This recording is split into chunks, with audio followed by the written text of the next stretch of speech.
आज है अष्टमी, हमारे यहाँ कन्या पूजन होता है।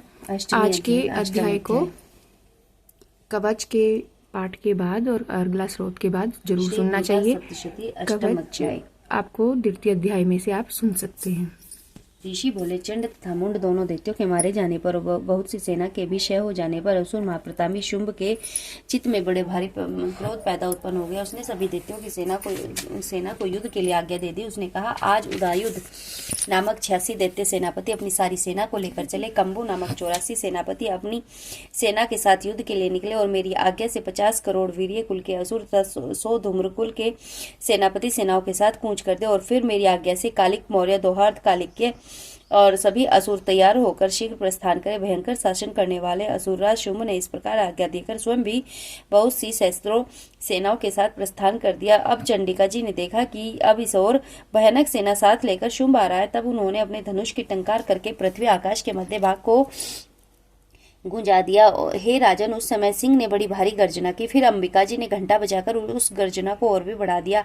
धनुष की टंकार, सिंह की गर्जना एवं घंटे की नाद से सभी दिशाओं के गूंज जाने पर भयानक शब्दों से काली जी ने अपना मुंह खूब विस्तार से फैलाया और गर्जना की। उस शब्दों को सुनकर दैत्य सेनाओं ने चारों ओर से आकर देवी सिंह काली को क्रोध के साथ घेर लिया। उस अवसर के मध्य में, हे राजन, दैत्यों के नाश के लिए तथा देवताओं की वृद्धि के लिए अत्यंत बल एवं पराक्रम से संपन्न होकर ब्रह्मा, विष्णु, स्वामी कार्तिकेय, इंद्रादि देवों की शक्तियां उन्हीं शरीरों से निकलकर उन्हीं रूपों में चंडिका के पास आ गई। जिस देवता का जो रूप, जैसा भूषण तथा वाहन है, उन्हीं वस्तुओं से संपन्न होकर वह देवता शक्ति वही रूप धारण करके दैत्यों के साथ युद्ध करने आ गई। ब्रह्मा जी की शक्ति, जिसे ब्रह्माणी कहा जाता है, वह अक्षय सूत्र कमंडल से शोभित थी।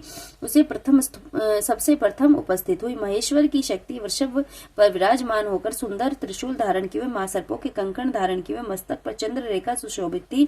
माहेश्वरी शक्ति आई। कार्तिक स्वामी की शक्ति हाथ में लिए सुंदर मोर पर आरूढ़ होकर कौमारी अंबिका की शक्ति दैत्यों से युद्ध करने आई। वैसे ही विष्णु की शक्ति गरुड़ पर सवार होकर शंख, चक्र, गदा, शारंग एवं खड़ग आदि हाथ में लिए हुए वहां आई। यज्ञवाराह का विचित्र रूप धारण करने वाले विष्णु की वाराह शक्ति वैसा ही शरीर धारण करके महान नरसिंह जी के समान शरीर को धारण किए हुए गर्दन के बालों को फटकारने से आकाश के तारों को बिखेरती हुई नरसिंह शक्ति वहां आ पहुंची।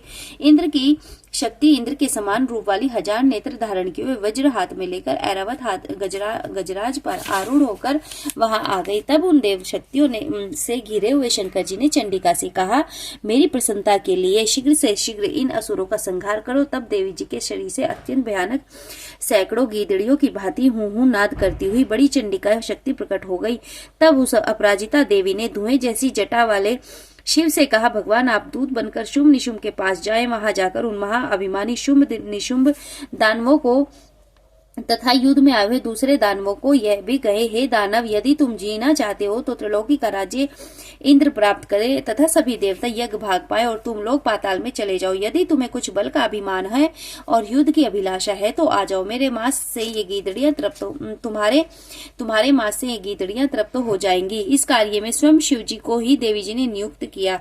वह शिव शक्ति संसार में शिवदूती के नाम से विख्यात हुई। जब शिव द्वारा कथित देवी जी के वचन उन महासुरों ने सुने तो क्रोध में आ गए और वहां जहां कात्यायनी देवी स्थित थी उस और बढ़ने लगे। जहां कुपित होकर उन देव शत्रुओं ने बाण शक्ति, रिद्धि आदि आयुधों से देवी जी पर वर्षा करना आरंभ कर दिया। तब टंकोर करके धनुष द्वारा पहने पहने बाण छोड़कर देवी जी ने खेल ही खेल में उनके फेंके हुए बाण, शूल, शक्ति, परशु आदि शस्त्रों को काट डाला। फिर काली ने उनके सामने होकर शत्रुओं को शूल के प्रहारों से चीरती फाड़ती, खटवांग से कुचलती मारती विचरण करने लगी। इधर ब्रह्माणी शक्ति जिस ओर दौड़ती उसी ओर कमंडल का जल छिड़क देती, जिससे शत्रु का पराक्रम तथा तेज नष्ट होता जा रहा था। इसी प्रकार महेश्वरी शक्ति ने त्रिशूल द्वारा, वैष्णव शक्ति ने चक्र द्वारा और कौमारी शक्ति ने शक्ति द्वारा उन दैत्यों का क्षय करना आरंभ कर दिया। इंद्री शक्ति के वज्र गिराने से सैकड़ों दैत्य दानव विदीर्ण होकर रुधिर के पनाले बहाते हुए पृथ्वी पर गिरने लगे। वाराही शक्ति ने तो कुछ को तुंड प्रहार से मार गिराया। कितने दैत्यों की छातियां अपनी दाढ़ों से अग्रभाग से चीर डाली। वाराह मूर्ति ने चक्र द्वारा बहुत से दैत्य चीर फाड़ डाले। कितने ही मां दैत्यों को नरसिंह शक्ति अपने नखूनों से विदीर्ण करके खाने लग गई। अपनी गर्जना से दिशा आकाश को पूर्ण करती हुई युद्ध स्थल में घूमने लगी। कितने दैत्य शिवदूती के कठोर अट्टहास से भयभीत होकर पृथ्वी पर गिरते गए। इस प्रकार अत्यंत कुपित होकर अनेक उपाय द्वारा बड़े बड़े दैत्यों को मारते हुए मातृगणों को देखकर देव शत्रु के सैनिक भागने लगे। उन दैत्यों को मातृगण से पीड़ित होकर भागता हुआ देखकर क्रुद्ध हुआ महासुर रक्तबीज युद्ध करने के लिए आ गया। रक्तबीज के वज्रमय शरीर से एक भी रुधिर बिंदु जब पृथ्वी पर गिरता तब उसी के समान बलवान दूसरा असुर पैदा हो जाता। उस महाअसुर ने आकर इंद्र शक्ति के साथ युद्ध किया। तब इंद्री शक्ति ने अपने वज्र द्वारा रक्तबीज की ताड़ना की। वज्र लगते ही उसके शरीर से बहुत सारा रुधिर बहने लगा।